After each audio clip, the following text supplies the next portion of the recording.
दिनों पहले ये सेम सवाल मैंने कम्युनिटी पोस्ट पे डाला था और उस कम्युनिटी पोस्ट के जो आंसर्स आए थे काफी चौंकाने वाले आंसर्स थे और उसमें जो सबसे ज्यादा आंसर आ रहा था दैट वाज ऑप्शन बी।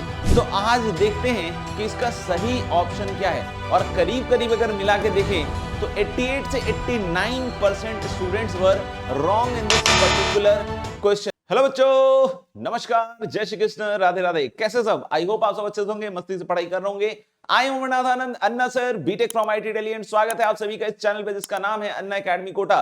बच्चों, कुछ दिनों पहले ये सेम सवाल मैंने कम्युनिटी पोस्ट पे डाला था और उस कम्युनिटी पोस्ट के जो आंसर्स आए थे काफी चौंकाने वाले आंसर्स थे और उसमें जो सबसे ज्यादा आंसर आ रहा था दैट वाज ऑप्शन बी। तो आज देखते हैं कि इसका सही ऑप्शन क्या है और करीब करीब अगर मिला के देखें तो 88 से 89% students were wrong in this particular question. तो काफी चिंता वाली बात थी, तो फिर मैंने सोचा कि चलिए इस पे एक वीडियो बनाकर आपको बतला दिया जाए कि इस तरह के क्वेश्चंस को हम लोग किस तरीके से सॉल्व करते हैं। मुझे लगता है बेसिक आइडिया सबको होता है इस तरह के सवालों में कि हमें ग्राफ की प्लॉटिंग करनी पड़ती है और उसमें से जो मिनिमम का ग्राफ है उसको सेलेक्ट करना पड़ता है। तो चलिए ग्राफ फटाफट से बनाते हैं। सब स्ट्रेट लाइन के ग्राफ है, बहुत आसानी से आप भी बना सकते हैं। अगर आपने इस क्वेश्चन को अटेम्प्ट नहीं किया है अभी तक तो प्लीज इसको पहले अटेम्प्ट कर जरूर लीजिएगा, है ना।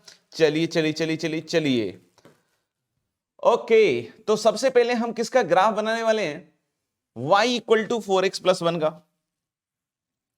जो y equal to 4x plus 1 का ग्राफ है दोस्त, है ना, 4x प्लस 1, वो x की वैल्यू -1/4 वगैरह के लिए x एक्सिस को काटेगा और यहां पे 0 पे इसकी वैल्यू यानी y एक्सिस पे इसकी वैल्यू 1 रहेगी। तो कुल मिला के, है ना, ये कुछ इस तरह का ग्राफ शायद बनना चाहिए। ये कुछ इस तरह का ग्राफ बनना चाहिए। नेक्स्ट ग्राफ आ जाता है आपका, है ना, नेक्स्ट ग्राफ आपका आ जाता है, देखिएगा, I think next graph is x plus 2। तो जो y equal to x plus 2 का ग्राफ होगा, है ना, वो -2 से चलेगा और 2 पे काटेगा, यानी कि ये थोड़ा नीचे रहेगा और इधर से थोड़ा फैला हुआ सा रहेगा ऐसा। को बोले कि सर क्या ये इंटरसेक्शन पॉइंट निकाल सकते हैं? चलिए निकाल लेते हैं, है ना। कैसे निकाल सकते हो भाई? x प्लस 2 और 4x प्लस 1 को इक्वेट करके। अच्छा, तो यानी कि 3x की वैल्यू 1 और x की वैल्यू 1/3, यानी अपन बोल सकते हैं यहां पे कि जो x की वैल्यू आ रही होगी भैया वो कितनी आ रही होगी? 1/3। कोई मुझे y निकाल सकते हैं क्या? बेशक से निकाल सकते हैं ना। किसी एक में रख दीजिए तो 1/3 प्लस 2 कितना हो जाएगा? 7/3, आई थिंक सो। देख लीजिएगा। एक तीसरा ग्राफ है -2x प्लस 4, ये इन दोनों को काटेगा और इसकी बात करें तो 0 पे इसकी वैल्यू 4 होगी और ये उल्टा स्लोप यानी कि नेगेटिव स्लोप वाली लाइन है, तो ये नीचे की साइड आता हुआ दिखेगा। अगर ये नीचे की साइड आता हुआ दिख रहा है तो चलिए जरा इसको भी बना के देखते हैं। ऐसा कुछ ये जो यहां पे काटेगा, है ना, इसको चाहो तो थोड़ा सा ऊपर ऊपर ऊपर ऊपर ले चलते हैं। आइए भाई, है ना, ये पॉइंट हो जाएगा आपका 0,4, है ना। वैसे तो ये पॉइंट लिख लीजिए 2,0 आ जाएगा मेरे ख्याल से, है ना, 2,0 आ जाएगा मेरे ख्याल से, है ना। क्योंकि हम y को जब 0 रखेंगे तो x की वैल्यू 2 ही आएगी ऑफ कोर्स। अब चलते हैं और सॉल्व करते हैं। जैसे ये वाली लाइन है गाइस x प्लस 2 वाली और ये वाली लाइन किसकी है? यस, 4x प्लस 1 वाली। तो जब हम 4x प्लस 1 और इस लाइन का, ये लाइन है -2x प्लस 4, इसका जब हम इंटरसेक्शन निकालते हैं, है ना, निकाल के देख लो, 4x plus 1 is equal to -2x plus 4x plus 1 is equal to -2x plus 4। बिल्कुल सिंपल है ना, बिल्कुल सिंपल है। आप इस तरह के क्वेश्चंस को प्रैक्टिस कीजिएगा, आपका इस तरह का कोई डाउट नहीं रहेगा। सिंपल है, ग्राफ्स बनाने हैं, काम हो जाना है ना। कैलकुलस में बहुत जगह इसका इस्तेमाल आता है, इस तरह का मिनिमम मैक्सिमम इस तरह के सवाल बहुत बार आते हैं। बहुत बार एरिया रिलेटेड भी आ जाता है कि इसी में कुछ एरिया का ये फॉर्मूला लगा देंगे, बोलेंगे भाई कि ये fx है, a to b fx dx, value निकाली, तो फिर अलग अलग पार्ट के लिए अलग अलग एरिया आता है ना।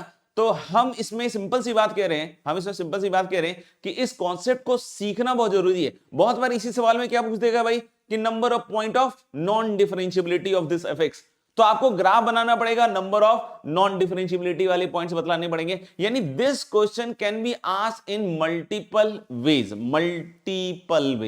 तो हम लोग बोल सकते हैं क्या कि देखना ध्यान से, अब अगर हम इन दोनों को सॉल्व करते हैं गाइस तो यहां से आ जाएगा कितना 6x equal to 4 - 1 that is 3, तो x की वैल्यू आ रही है हाफ, ये हाफ आएगा। वैसे इसकी जरूरत लग नहीं रही है मुझे, है ना, हाफ पे इसकी वैल्यू निकाल के भी देखोगे तो मुझे लग रहा है 3/2।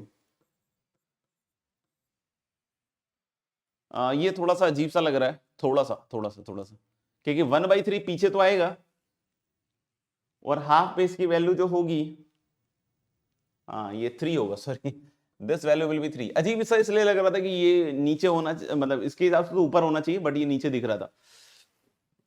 ये पॉइंट निकाल लीजिए, तो ये वाला आ जाएगा -2x + 4 का इंटरसेक्शन किसके साथ बच्चों, x + 2 के साथ, यानी 3x = 2 और x की वैल्यू आ रही है 2/3, है ना। x की वैल्यू क्या आ रही है बच्चों, 2/3, तो x की वैल्यू जो है वो 2/3 ये आ रही है,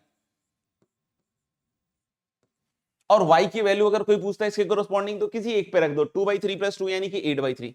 अब मिनिमम का ग्राफ निकालना है, सब कुछ बना दिया है, सब कुछ प्लॉट कर दिया है, आइए साथ में चलते हुए मिनिमम का ग्राफ सेलेक्ट करते हुए चलते हैं। तो देखना, इसको मैं थोड़ा सा रंगने वाला हूं, है ना, रंगने वाला हूं, देखना ध्यान से। तो मिनिमम अगर हम यहां पे देखेंगे तो सबसे ऊपर तो ये ग्राफ है, फिर ये ग्राफ है, फिर ये ग्राफ, तो सबसे नीचे तो यही ग्राफ आएगा, तो ये सिलेक्टेड ग्राफ है, ये fx का ग्राफ बन रहा है। फिर इसके बाद है ना, इस पॉइंट के बाद फिर से 3 ग्राफ्स हैं और उसमें सबसे नीचे ये हरा वाला ग्राफ है, हरा दिख रहा है, एकदम हरा। फिर कोई बोले इसके बाद ये दोनों ग्राफ ऊपर हैं, ये वाला ग्राफ नीचे है, मतलब ये आएगा। यानी आपको समझ में आया कि जो fx का ग्राफ आएगा, जो मिनिमम का ग्राफ आएगा वो आएगा समझ में आ गई बात। यानी कि अगर मैं इसमें पूछूं तुमसे कि मैक्सिमम कहां आ रहा है, क्या यहां आ रहा है, नहीं ये तो ग्राफ का हिस्सा ही नहीं है। अगर हम देखें तो मैक्सिमम मुझे लग रहा है कि यहां पे इस x के लिए आ रहा है ना। कोई अगर इसको बिल्कुल क्लियर कट डिफाइन करना चाहे तो हम लोग बोल सकते हैं कि 1/3 से पहले किसका ग्राफ आएगा, इस ब्लू वाले का ग्राफ आएगा, मतलब 4x + 1 वाला ग्राफ आएगा। फिर हम लोग बोल सकते हैं कि 1/3 से 2/3 के बीच में किसका ग्राफ आएगा, then it is the graph of what, x + 2। और फिर अगर हम लोगों से कोई पूछे कि 2/3 के आगे किसका ग्राफ आएगा, तो this is the graph of y = -2x + 4। तो यानी कुल मिला के हम लोग बोल सकते हैं कि जो मैक्सिमम वैल्यू पूछा ना, इसकी क्या पूछ रहा है, मैक्सिमम वैल्यू ऑफ fx, तो मैक्सिमम वैल्यू यहां पे आएगी, x की वैल्यू 2/3 पे, लेकिन मैक्सिमम वैल्यू आएगी कितनी, this is going to be 8/3, यानी कि D is the correct answer. तो बहुत सारे बच्चों का आंसर जो है वो है B, और 50-60 नहीं 70% से ऊपर बच्चों का जो है आंसर, जब ये मैं वीडियो बना रहा हूं तब की बात कर रहा हूं, उस टाइम तक इसका आंसर क्या था, बी बॉम्बे। तो आई होप आपको ये समझ में आ गया होगा कि इस तरह के सवालों को सॉल्व करना अपने आप में काफी इंटरेस्टिंग है। ग्राफ्स बनाने का अपने को थोड़ा सा देखना पड़ेगा, स्ट्रेट लाइन है, इजीली ग्राफ्स बन सकते हैं, तो थोड़ा इंटरेस्ट क्रिएट कीजिए इस तरह के सवालों में, और बिल्कुल सही सॉल्व करने की आदत को और इंप्रूव करने की कोशिश कीजिए मेरे साथ। और अगर अभी तक चैनल को सब्सक्राइब नहीं किया तो फटाफट से, यस सही समझा आपने, चैनल को सब्सक्राइब कर लीजिए। Thank you very much, bye bye, मिलते हैं अगले वीडियो में।